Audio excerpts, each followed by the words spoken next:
മീരീനിലെ മതിലുകൾക്ക് പുറത്ത് രാത്രിയുടെ നിശബ്ദതയിൽ ഒരു കൂടാരം നിലകൊണ്ടു. ഉള്ളിൽ ഒരു തീജ്വാലയുടെ വെളിച്ചത്തിൽ മിസാൻഡെയും ഗ്രേവേമും ഇരിക്കുകയായിരുന്നു. യുദ്ധത്തിന്റെ പരുക്കൻ മുറിവുകൾ ഉണങ്ങാത്ത ഗ്രേവേമിന് അക്ഷരങ്ങളുടെ ലോകം അന്യമായിരുന്നു. എങ്കിലും അവൻ പഠിക്കാൻ ശ്രമിച്ചു. എന്റെ പേര് ഗ്രേവേം. ഞാൻ വരുന്നത് സമ്മർ ഹിൽസിൽ നിന്നാണ്. അവൻ വലിയ പ്രയാസപ്പെട്ടു വായിച്ചു. അത് കേട്ട് മൃദുവായി ചിരിച്ചുകൊണ്ട് മിസാൻഡെ തിരുത്തി. IELTS, summer IELTS. ഗ്രേവേം അത് ഏറ്റുചൊല്ലി. പിന്നീട് അവൻ തന്റെ മാതൃഭാഷയായ വലീരിയനിലേക്ക് മാറി. ഒരു നിമിഷം പഴയ ഓർമ്മകളിലേക്ക് ഊളിയിട്ടുകൊണ്ട് മിസാൻഡെ പറഞ്ഞു, എനിക്ക് അന്ന് 5 വയസ്സായിരുന്നു. നിന്റെ വീട് നിനക്ക് ഓർമ്മയുണ്ടോ?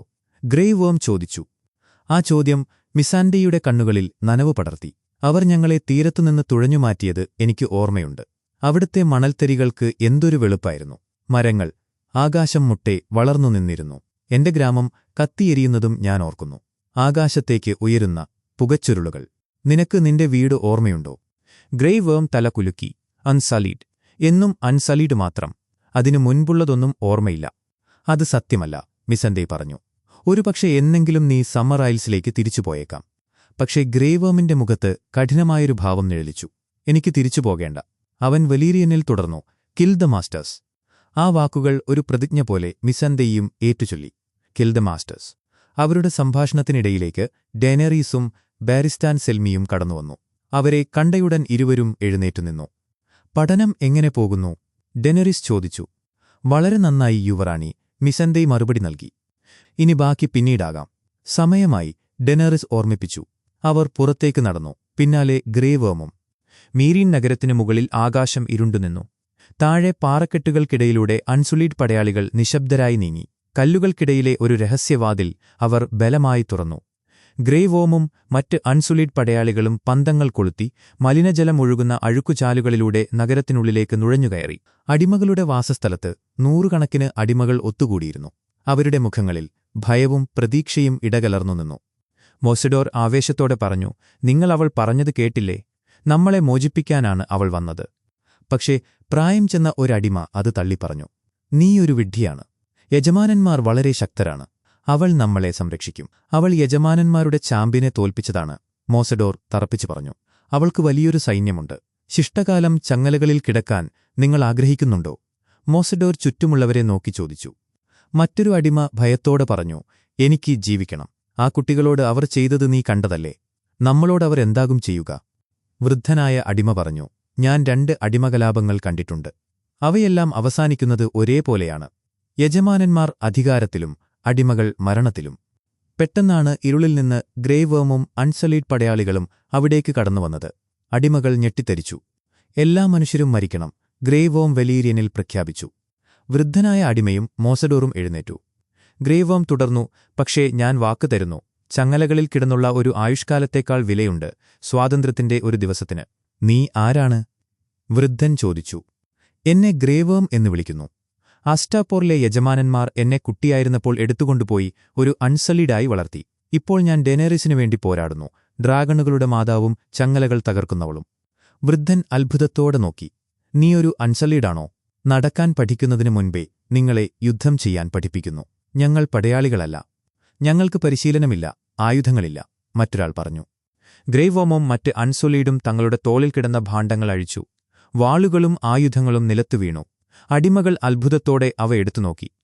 ഗ്രേവേം പറഞ്ഞു, ഈ നഗരത്തിൽ ഓരോ യജമാനനും 3 അടിമകൾ വീതമുണ്ട്. ആർക്കും നിങ്ങൾക്ക് സ്വാതന്ത്ര്യം നൽകാനാവില്ല സഹോദരങ്ങളെ. നിങ്ങൾക്ക് അത് വേണമെങ്കിൽ നിങ്ങളത് പിടിച്ചുവാങ്ങണം. മീരീനിലെ തെരുവുകൾ വിജനമായിരുന്നു. ഗ്രേറ്റ് മാസ്റ്റർ ഒരുവനും 2 കാവൽക്കാരും നടന്നു നീങ്ങുമ്പോഴാണ് ചുവരിൽ കിൽ ദ മാസ്റ്റേഴ്സ് എന്നെഴുതിയിരിക്കുന്നത് കണ്ടത്.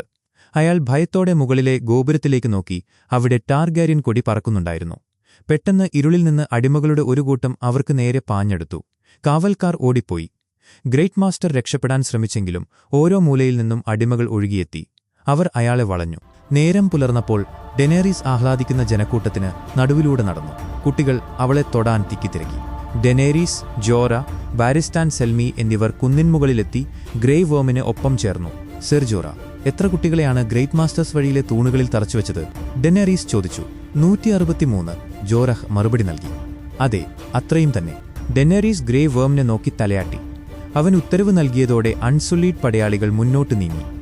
ബാരിസ്താൻ സെൽമി മുന്നറിയിപ്പ് നൽകി. യുവറാണി, എനിക്കൊന്ന് സംസാരിക്കാമോ? ഈ നഗരം നിങ്ങളുടേതാണ്. അനീതിക്ക് കരുണ കൊണ്ട് മറുപടി നൽകുന്നതാണ് ചിലപ്പോൾ നല്ലത്. പക്ഷെ ഡെനേറിസിന്റെ മുഖം കഠിനമായിരുന്നു. ഞാൻ അനീതിക്ക് നീതി കൊണ്ട് മറുപടി നൽകും. മീറിനിലെ തീരങ്ങളിൽ യജമാനന്മാരുടെ നിലവിളികൾ ഉയർന്നു. അൺസല്ലീഡ് പടയാളികൾ ഓരോരുത്തരെയായി കുരിശുകളിൽ തറച്ചു. ഡെനേറിസ് അത് നിർവികാരമായി നോക്കി നിന്നു.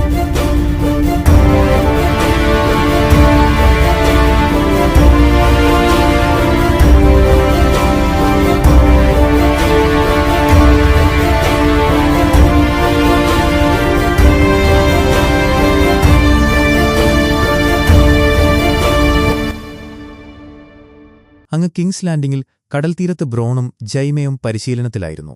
സ്വർണ്ണക്കൈകൊണ്ട് വാൾവീശാൻ ജൈമെ പാടുപെട്ടു. ഒടുവിൽ ബ്രോൺ തന്റെ തന്ത്രങ്ങൾ കൊണ്ട് ജൈമയെ നിലത്തിട്ടു. നിങ്ങളുടെ സ്വന്തം കൈകൊണ്ട് ഞാൻ നിങ്ങളെ നിലംപരിശാക്കി, ബ്രോൺ പരിഹസിച്ചു. വികലാംഗരോട് പോരാടുമ്പോൾ നിനക്ക് അപാരമായ കഴിവാണ്, ജൈമെ പറഞ്ഞു. നിങ്ങൾ മര്യാദരാമനായിട്ടാണ് യുദ്ധം പഠിച്ചത്. ഭ്രാന്തൻ രാജാവിന്റെ മുതുകിൽ കുത്തിയത് കാണാൻ നല്ല ഭംഗിയുണ്ടായിരുന്നിരിക്കാം. നിങ്ങൾക്ക് ഭംഗിയായി പോരാടണോ അതോ ജയിക്കണോ? അവർ ഒരു മതിലിൽ വിശ്രമിക്കാനിരുന്നു. അവൻ അത് ചെയ്തുവെന്ന് നീ കരുതുന്നുണ്ടോ? ജൈമെ ചോദിച്ചു. അവൻ ആ ചെറിയവനെ വെറുത്തിരുന്നു, ശരിയാണ്. പക്ഷെ വിഷം അവന്റെ രീതിയല്ല, കൊലപാതകവും, ബ്രോൺ പറഞ്ഞു. നിങ്ങൾ അവനെ കാണാൻ പോയില്ലേ? ജൈമെ മറുപടി പറഞ്ഞില്ല. ഇരുളടഞ്ഞ തടവറയിൽ ടിരിയനെ കാണാൻ ജൈമെ എത്തി. സത്യം പറഞ്ഞാൽ ഇത് അത്ര മോശമല്ല, ജൈമെ പറഞ്ഞു. ഇതാണോ എന്നെ ആശ്വസിപ്പിക്കാനുള്ള വഴി? ടിരിയൻ ചോദിച്ചു. രാജാവധത്തിനുള്ള എന്റെ വിചാരണ വരുന്നു. രാജ്യം മുഴുവൻ കരുതുന്നത് ഞാൻ കുറ്റക്കാരനാണെന്നാണ്. എന്റെ വിധികർത്താക്കളിൽ ഒരാളായ എന്റെ അച്ഛന് ഞാൻ മരിച്ചു കാണാനാണ് ആഗ്രഹം. സെർസെ വിചാരണ ഒഴിവാക്കി എന്നെ കൊല്ലാൻ നോക്കുന്നുണ്ടാകും. അവൾ അത് എന്നോട് ആവശ്യപ്പെട്ടു. ജൈമെ സമ്മതിച്ചു. നീ ശരിക്കും കരുതുന്നുണ്ടോ ഞാൻ നിന്റെ മകനെ കൊന്നെന്ന്? നീ ശരിക്കും കരുതുന്നുണ്ടോ ഞാൻ എന്റെ സഹോദരനെ കൊല്ലുമെന്ന്? ജൈമെ തിരിച്ചു ചോദിച്ചു. എനിക്ക് നിന്നെ എങ്ങനെ സഹായിക്കാനാകും? എന്നെ മോചിപ്പിക്കൂ. എനിക്ക് കഴിയില്ലെന്ന് നിനക്കറിയാമല്ലോ. ടിരിയൻ തുടർന്നു. സൻസ ഇത് ചെയ്തിട്ടില്ല. ജോഫ്രി മരിച്ച രാത്രി തന്നെ അവൾ അപ്രത്യക്ഷയായത് യാദൃച്ഛികമാണോ? കടലിലെ കപ്പലിൽ സൻസ സ്റ്റാർക്ക് കടലിലേക്ക് നോക്കി നിന്നു. ലിറ്റിൽ ഫിംഗർ അവിടേക്ക് വന്നു. നമ്മൾ എങ്ങോട്ടാണ് പോകുന്നത്? സൻസ ചോദിച്ചു. ഈരിയിൽ നീ സുരക്ഷിതയായിരിക്കും, ലിറ്റിൽ ഫിംഗർ പറഞ്ഞു. നിങ്ങളാണോ ജോഫ്രിയെ കൊന്നത്? സൻസ സംശയത്തോടെ ചോദിച്ചു. ഞാൻ ആഴ്ചകളായി വെയിലിലായിരുന്നില്ലേ? നിങ്ങളാണ് അത് ചെയ്തതെന്ന് എനിക്കറിയാം. സർ ഡോണ്ടോസ് നിങ്ങളെ സഹായിച്ചു. പക്ഷേ രാജാവിനെ കൊല്ലാൻ നിങ്ങൾ അവനെ വിശ്വസിക്കില്ല. ലിറ്റിൽ ഫിംഗർ ചിരിച്ചു. ഒരു കുടിയനെ വിശ്വസിക്കാൻ മാത്രം വിഡ്ഢിയല്ല ഞാൻ. എങ്കിലെന്റെ ഭർത്താവ്? അല്ല, പിന്നെ ആരാകും? നിനക്ക് സർ ഡോണ്ടോസ് തന്ന ആ മാല ഓർമ്മയുണ്ടോ? വിരുന്നിനു ശേഷം അതിലെ ഒരു കല്ല് കാണാതായത് നീ ശ്രദ്ധിച്ചോ? സൻസ ഞെട്ടിപ്പോയി. പൂന്തോട്ടത്തിൽ ഒലന്നായും മാർജറിയും നടക്കുകയായിരുന്നു. നിങ്ങൾ പോകുന്നതിൽ എനിക്ക് വിഷമമുണ്ട്, മാർജറി പറഞ്ഞു. വിചാരണയോളം മടുപ്പിക്കുന്ന മറ്റൊന്നുമില്ല. ടോമെന്നെ നീ കണ്ടോ? ഒലെന്ന ചോദിച്ചു. അവർ വിവാഹത്തിന് സമ്മതിച്ചോ എന്നുപോലും എനിക്കറിയില്ല. ഒലെന്ന പഴയ കഥകൾ പറഞ്ഞു തുടങ്ങി. നിന്റെ മുത്തച്ഛൻ ലൂത്തറിനെ വിവാഹം കഴിക്കാൻ വിധിക്കപ്പെട്ടവളായിരുന്നില്ല ഞാൻ. പക്ഷേ എനിക്ക് വേണ്ടത് ഞാൻ നേടിയെടുത്തു. നീ വേഗത്തിൽ പ്രവർത്തിക്കണം. സെർസി ക്രൂരയാണ്, പക്ഷേ വിഡ്ഢിയല്ല. നിനക്ക് ആ ചെറുക്കനെ വശത്താക്കണം. പക്ഷേ ടിരിയൻ അത് ചെയ്തിട്ടുണ്ടാകില്ലേ? അവൻ ചെയ്തിട്ടുണ്ടാകാം. അമ്മൂമ്മയ്ക്കെങ്ങനെ അറിയാം? മാർജറി അത്ഭുതപ്പെട്ടു. എനിക്കറിയാം. ആ മൃഗത്തെ വിവാഹം കഴിക്കാൻ ഞാൻ നിന്നെ അനുവദിക്കുമെന്ന് നീ കരുതിയോ? ഒലെന്ന ഗൂഢമായി ചിരിച്ചു. കാസിൽ ബ്ലാക്കിലെ പരിശീലന മൈതാനത്ത് ജോൺ സ്നോ പുതിയ റിക്രൂട്ടുകളെ പരിശീലിപ്പിക്കുകയായിരുന്നു. വാളുകളുടെ കൂട്ടിയിടി ശബ്ദം അവിടെ മുഴങ്ങി. 2 കൈകളിലും ആയുധമേന്തുന്നവരെ നേരിടുമ്പോൾ ആദ്യം അവരെ നിരായുധരാക്കുക, ജോൺ പറഞ്ഞു. അവൻ ഗ്രണ്ണിനെ നേരിട്ടു സമർത്ഥമായി തോൽപ്പിച്ചു. ഓലി എന്ന കുട്ടിയും പരിശീലനത്തിന് ആഗ്രഹം പ്രകടിപ്പിച്ചു. ലോക്ക് എന്ന് പരിചയപ്പെടുത്തിയ പുതിയ ആൾ ജോണിനെ സമീപിച്ചു. നീ നന്നായി പോരാടുന്നു, ലോക്ക് പറഞ്ഞു. അതിനിടയിൽ അലിസർ തോൺ അവിടേക്ക് വന്നു. ലോർഡ് സ്നോ, നീ എന്താണീ കാണിക്കുന്നത്? ഞാനിവരെ സഹായിക്കുകയായിരുന്നു, ജോൺ മറുപടി പറഞ്ഞു. അലിസർ തോൺ പുച്ഛത്തോടെ പറഞ്ഞു. നീ ഒരു സ്റ്റ്യൂവർഡാണ്. പണ്ട് കാട്ടുജാതിക്കാരിയോടൊപ്പം പോയപ്പോൾ നീ അത് മറന്നുകാണും. ചെന്ന് കക്കൂസുകൾ വൃത്തിയാക്ക്. ജോൺ ദേഷ്യമടക്കി അവിടെ നിന്ന് പോയി. പിന്നീട് ആയുധപ്പുരയിൽ വെച്ച് ലോക്ക് ജോണുമായി അടുത്തു. താനൊരു ഗെയിം വാർഡൻ ആയിരുന്നുവെന്നും കൈ നഷ്ടപ്പെടാതിരിക്കാൻ വോളിലേക്ക് വന്നതാണെന്നും അവൻ കള്ളം പറഞ്ഞു. കിങ്സ് ലാൻഡിങ്ങിൽ സെർസി തന്റെ മുറിയിൽ മദ്യപിച്ചിരിക്കുകയായിരുന്നു. ജെയ്മെ അവിടേക്ക് കടന്നുവന്നു. ടോമെന് എത്ര കാവൽക്കാരുണ്ട്? സെർസി ചോദിച്ചു. ഒരാളോ? ജോഫ്രിയെ സംരക്ഷിച്ചതുപോലെയാണോ നീ അവനെയും സംരക്ഷിക്കുന്നത്? കാറ്റ്ലിൻ സ്റ്റാർക്ക് നിന്നെ എന്തിനു വെറുതെ വിട്ടു? മക്കളെ തിരികെ കൊടുക്കാമെന്ന് ഞാൻ വാക്ക് നൽകി. നീ ശത്രുവിന് വാക്ക് നൽകിയോ? സൻസയെ കണ്ടെത്തി അവളുടെ തല എനിക്ക് കൊണ്ടുവന്നു തരാൻ പറഞ്ഞാൽ നീ ചെയ്യുമോ? സെർസിയുടെ വാക്കുകളിൽ വിഷം നിറഞ്ഞിരുന്നു. ടിരിയൻ കുറ്റക്കാരനല്ലെന്ന് നീ കരുതുന്നുണ്ടോ? അവൻ നമ്മുടെ മകനെ കൊന്നവനാണ്. അവൻ നമുക്കെല്ലാവർക്കും ഭീഷണിയാണ്. രാത്രിയിൽ ടോമനിന്റെ കിടപ്പുമുറിയിൽ സെർ പൗൺസ് എന്ന പൂച്ച ചാടിക്കയറി. പിന്നാലെ മാർജറിയും. നിങ്ങളിവിടെ വരാൻ പാടില്ല, ടോമൻ ഭയത്തോടെ പറഞ്ഞു. ഞാൻ സന്ദർശകയല്ല, യുവരാജാവേ. ഞാൻ താങ്കളുടെ വധുവാകാൻ പോകുന്നവളാണ്. മാർജറി അവന്റെ കിടക്കയിലിരുന്നു. നമ്മുടെ വിവാഹം കഴിഞ്ഞാൽ ഞാൻ നിങ്ങളുടേതാകും, എന്നേക്കുമായി. അവൾ ടോമനെ വശീകരിച്ചു. ഇത് നമ്മുടെ ചെറിയ രഹസ്യമായിരിക്കണം. അവൾ അവന്റെ നെറ്റിയിൽ ചുംബിച്ചു. പിന്നീട് ജൈമേ ബ്രിയനിന് ഒരു വാൾ സമ്മാനിച്ചു. ഇത് വലറിയനുരുക്കാണ്, നെഡ് സ്റ്റാർക്കിന്റെ വാളിൽ നിന്ന് നിർമ്മിച്ചത്. അവൻ അവൾക്ക് ഒരു പടച്ചട്ടയും സമ്മാനിച്ചു. സൻസായെ കണ്ടെത്താൻ ഇത് നിന്നെ സഹായിക്കും. അവർ നഗരത്തിനു പുറത്തെത്തി. പോഡ്രിക്കിനെ ജൈമേ അവളുടെ സ്ക്വയറായി നിയമിച്ചു. ബ്രോൺ പോഡ്രിക്കിന് ഒരു മഴു നൽകി. വാളിന് എന്തെങ്കിലും പേരുണ്ടോ? ജൈമേ ചോദിച്ചു. ഓത്ത് കീപ്പർ, ബ്രിയൻ പറഞ്ഞു. അവൾ പോഡ്രിക്കിനൊപ്പം യാത്രയായി. കാസിൽ ബ്ലാക്കിൽ സാമും ജോണും സംസാരിക്കുകയായിരുന്നു. ബ്രാൻ വടക്കോട്ടു പോയ കാര്യം സാം വെളിപ്പെടുത്തി.